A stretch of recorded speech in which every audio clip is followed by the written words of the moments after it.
Okay. Then we move from there. All right, you're welcome back. It's still the R2TV Breakfast Show, and we are on to the second sit down of the day. Now, it's been trending. Even people know that now tomatoes is a special, is serious. There's a problem. Is now, what do I call it now? Someone was like, there was a ring. Someone saw a ring, and there was another one with diamond. There's another one with tomatoes on top. I said, the one with tomatoes is even more valuable now. Everyone goes on and on about Nigeria's economic situation now and the scarcity of some tomatoes and all of that. But then today we're going to be talking to an entrepreneur. We're going general. We'll talk about the environment in Nigeria at this particular time, how to survive and how to make headway. We have the C.O.O. of Drug Technologies, right? Yeah. I got that right? Yes, you did. Operators of NAIRA BOX. Yes. Also. Jay in the house. Great to have you. Yeah, You're welcome. good to have You're welcome. you. Great to have you. Thank you for having me. Before you started Drug Technologies and all that, you were working at you were aggregating what now? Sites and all of that. Yeah. What exactly was that? What exactly was involved in what you were doing before? NairaBox. Okay, so my partner and I started doing app development. Okay. So basically, it was we built an application where digital music, video streaming. Basically, it was a digital distribution company. From there, we started working on different applications for banks. Yeah. Whether it was mobile money or whether it's just applications for different transactions. So we decided to, break out and have our own product. Yeah. Very cool, great one. And so now you're doing your stuff, and you guys, at least a number of people, we know about it, we've heard about it and all that. But let's look at the current situation in the country now. Yeah. And people are being retrenched from work and jobs in the banking sector, even in media and everywhere. How does one get to pull through in such economic in a dire situation as this? Yeah, I think a lot of the young Nigerians, a lot of people say that not everyone can be an entrepreneur, but I think a lot of Nigerians should understand the numbers that we have. It's a blessing to be Nigerian somehow at this point. Because really, some people argue, oh my God, blessing. How? Yes, because, with all this change happening. Yeah, but what it is the numbers that we have is ridiculous. And so when you see those numbers, then those people or that population, there is a need, whatever sector it is. And it's you identifying what need you can attend to. Wow. So whether it's the fashion industry, whether it's tech, whether it's media, whether it's right now content, like they say, is king. Like you can sit down and just put up a video on YouTube, and then you're getting millions of hits. It's just understanding what need is there and how you can attend to that need. If you had 100,000 people that you were feeding, or you're what is it called? You're giving a solution to whatever problem they're facing. You're obviously a millionaire. So it's understanding that you're in a country that has close to 200 million people. Yeah, you're right. And if you carve out a niche for yourself, I'm very sure you'll be fine. You'll be fine. Cool. Now let's talk about the place of technology in such. I know what you do is really technology based. Yeah. Is it possible to ever advance in anything you're doing now if it's not connected to technology? Funny how my background is in technology. Okay. I studied microbiology. But the thing is, in life, like I said, you understand, you put yourself in situations, and some people are stuck in their mindset of, okay, I studied this, so that is where I would be. But I found myself in a situation where from microbiology, I got into the entertainment industry. Okay. That led me to meeting my partner in the company where we both work together. Okay. And then we realized that we were trying to solve a problem. We're trying to create a structure for the music, the entertainment industry. Create a structure where, distribution has always been a problem. So this was in 2011, we decided to build or make a digital platform where music could be distributed, movies could be distributed, even digital books. And from there we clicked, and then we decided that we could do more. you know. And somehow from 2011 to now, we've just found that we've been in that space. He's the technology the tech guru. Oh, yeah, okay. so, what more do or you less bring like to the business. The business part. The business okay, part because I was about to ask if you encode or something, or if you do any form of coding. No, I don't. He's the one that does all of that. Yes. So you bring the business acumen to it. Yes. Okay, in such a market, like you spoke about it, we have a number of people. Where do you really come in? In such a company whereby you have the technology person, what is it that you bring to the team that what is it that you bring to the table? It's understanding the market and understanding what the need is. I keep saying we've built so many things, from whether it's a betting application to a music streaming application to a booking application to NairaBox.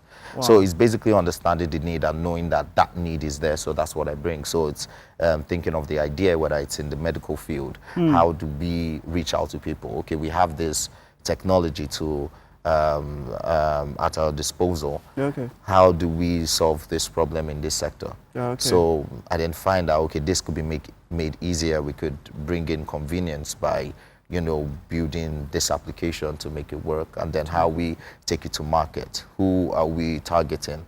What kind of partnerships should we get, to get the amount of the right traction that we need.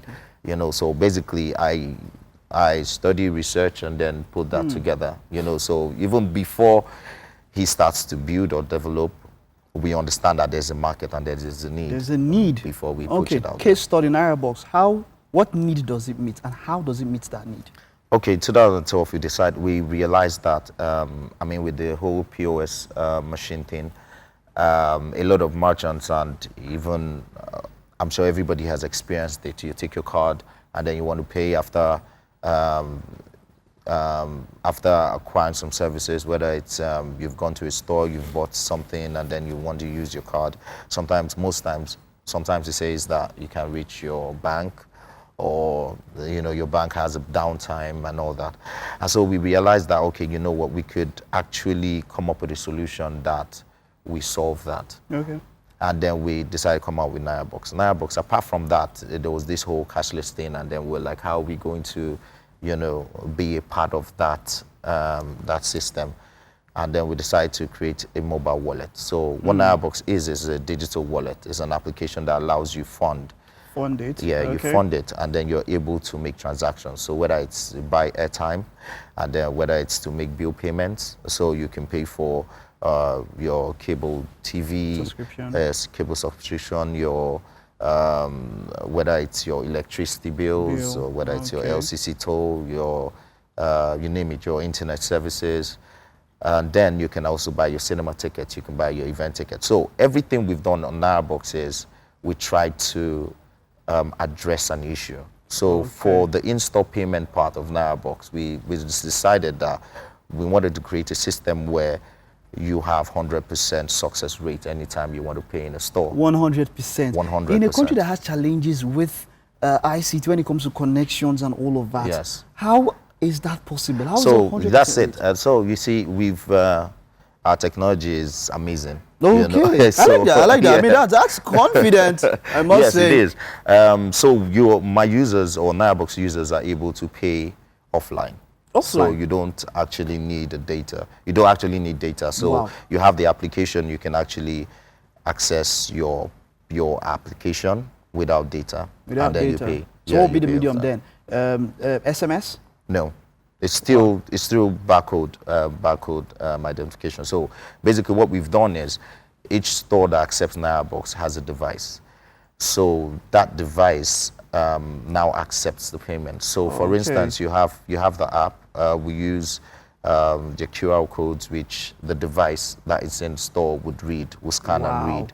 So basically you can still access that code, that barcode, which the store would still access. So what you have in your application is more or less like digital money. So when you fund it, that digital money sits on encrypted server, so you can still access it whether or not you have data on your phone. Wow, now that's a big one. That's a big one.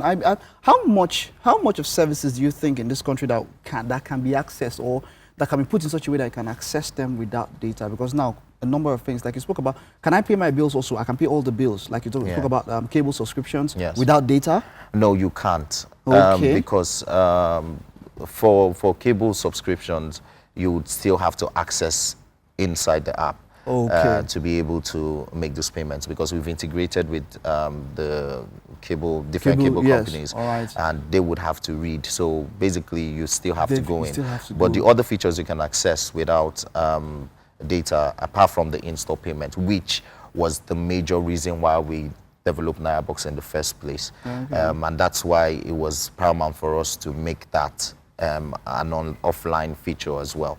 But you can also access your digital tickets. So what we've done is we've realized that you go to a cinema or you go to an event place and then you see long queues in the cinemas when there's a blockbuster movie out.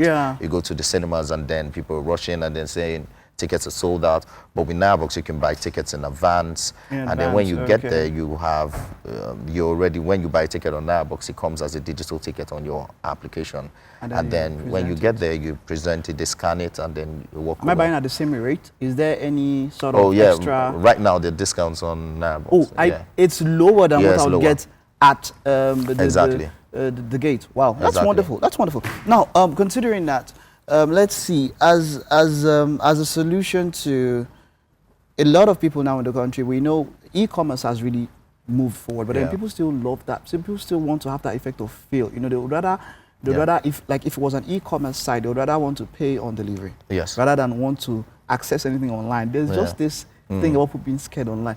From your own end, how has it been with Nigerians relating to having to use transfer money or use money electronically? How has it been? Has the acceptance been good by the public? Has the public adjusted well to to this kind of market? Okay, the thing, before we launched in December, we were very skeptical about it. And then we probably just prayed, you know. And then, but when we launched, we were amazed at the acceptance. Maybe because you just had to fund. So with NairaBox, you can put in 100 Naira, you know, so you can put in 5,000 Naira, you can put in, 10,000. The maximum limit? Yes, there's a cap, but I mean, that cap is a lot. So basically what it is we don't expect you to put 20 million in there. What are you going to use it for? Because basically you can't take out the money. You know, exactly. So what we've done is we've provided different services for you to pay. In there. So I mean, you can't. What are you going to pay? What are you going to use $1 million to pay for inside the app? You know. So, but funny how I think because people trust it in the sense that it is not tied to your bank account. It is not tied to your bank account. So all you need to do is just fund it. So from your bank account. I mean, Nigerians, because of how skeptical they are, they can put in 200 Naira and just see. Okay, let's see if these people are going to take my 200 Naira. And then when they find out they are actually saving money, because everything on the platform you get discounted. So if you pay, in a store, you get cash back. If you buy airtime, you get cash back. If you buy cinema tickets, you get cash back. So everything, it's at the end you can see that you use that cash to make other payments. Great one. Great one. Looking forward to having much more people like you. Okay, so how do we keep in touch with you? Social media, with what you do. How do we keep in touch with you? Okay, so you can access NairaBox on social media, on Twitter at NairaBox, Instagram at NairaBox, Facebook is facebook.com//NairaBox. Yes, and then if you want to send an email, it's support@nairabox.com. All right, great one. Thank you very much. It's been enlightening listening to you talk. Thank you. I think we do need more people like this. I'm thinking now about the most outrageous things people want to buy, and then there's some other things people don't want people to know that they are buying. You understand what I mean? Thank you very much for talking. Thank you for having me. All right, it's been a wonderful show. Thank you very much. We'll see you tomorrow for a special FFF edition of The Breakfast Show. Bye-bye.